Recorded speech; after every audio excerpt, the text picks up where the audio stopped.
The Carthuan armada drifted at the edge of Sol System, their sleek warships glistening like obsidian knives against the darkness. They had conquered a dozen sectors already, their empire expanding ruthlessly with each fallen world. But this was Earth. A primitive death world with an unruly species called humans. Admiral Veskid stood on the bridge of his flagship, the Voltrinax, his 4 golden eyes scanning the holographic projections of the human vessel before him. It was a single ship, smaller than his command dreadnought, but oddly shaped, jagged hull plating, redundant armor layers, and odd protrusions that bristled with weapons arrays. The humans had named it Hercules. "Begin a full spectral scan," Veskid ordered, his voice dripping with disdain. "We shall peel back its secrets before we grind it to dust." The science officers obeyed, spindly claws dancing over control panels. Waves of hyperspectral data poured in, and the results flickered across the bridge's main display. At first, Veskid felt only amusement.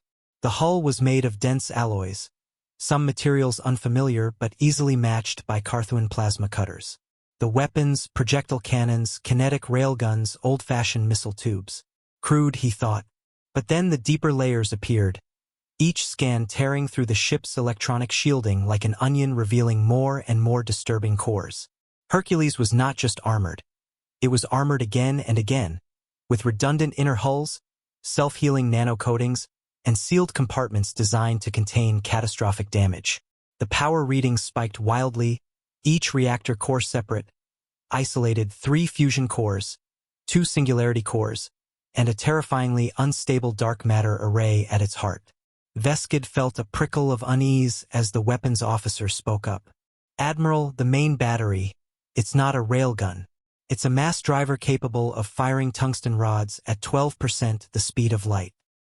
Another officer added, "Point defense network covers every blind spot. And the torpedo bays, they're filled with singularity charges. They can collapse local spacetime within a kilometer radius." Silence washed over the bridge. The Voltrinax was the pride of the Carthuan fleet, but it suddenly felt fragile, like an egg drifting next to a wolf. Veskid's second-in-command, Jern, spoke hesitantly. "Why would they build such a monstrosity? It's overkill." A quiet voice from the sensor pit whispered, "Look deeper, sir." The crew. The scan revealed the Hercules carried a complement of 1,500 souls. Marines, gunnery officers, engineers. Every single one was fitted with combat exosuits, zero-G combat rigs, and biological augmentations. Heart rate monitors showed calm, almost bored. They had been waiting. Then the final layer of the scan returned, the AI core.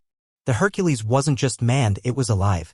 Its command AI, designation Ares, was an autonomous war entity with unrestricted engagement protocols. Its digital presence pulsed through the ship's veins like a sleeping god. Veskid swallowed, a flicker of fear tightening his throat. "This ship, it's a fortress." "No, it's a coffin, one they drag to battle so they can keep fighting even if it's breached." On the view screen, the Hercules powered up its engines. No hails, no attempt at diplomacy. Just an angry behemoth stirring to life. "Admiral," a panicked shout came from Tactical. "They're locking weapons."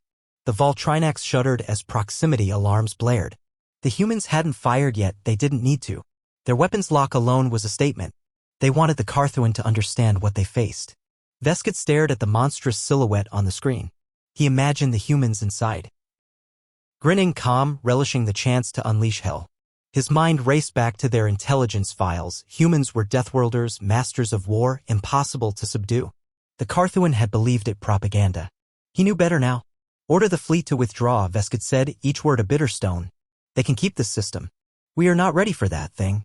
The bridge crew hesitated, but the tremor in Veskid's voice convinced them. Engines flared to life as the armada pivoted. The Hercules did not pursue. It merely drifted forward, prowling the edge of Sol like a predator guarding its den. In the darkness of space, the humans watched through helmet visors, laughter echoing in their comms. Another fleet turned away, another lesson taught the hard way. No one scanned a human battleship and walked away unscarred. They didn't build ships to intimidate, they built them to survive. To remind the galaxy that Deathworlders didn't surrender. They just waited for an excuse to fight.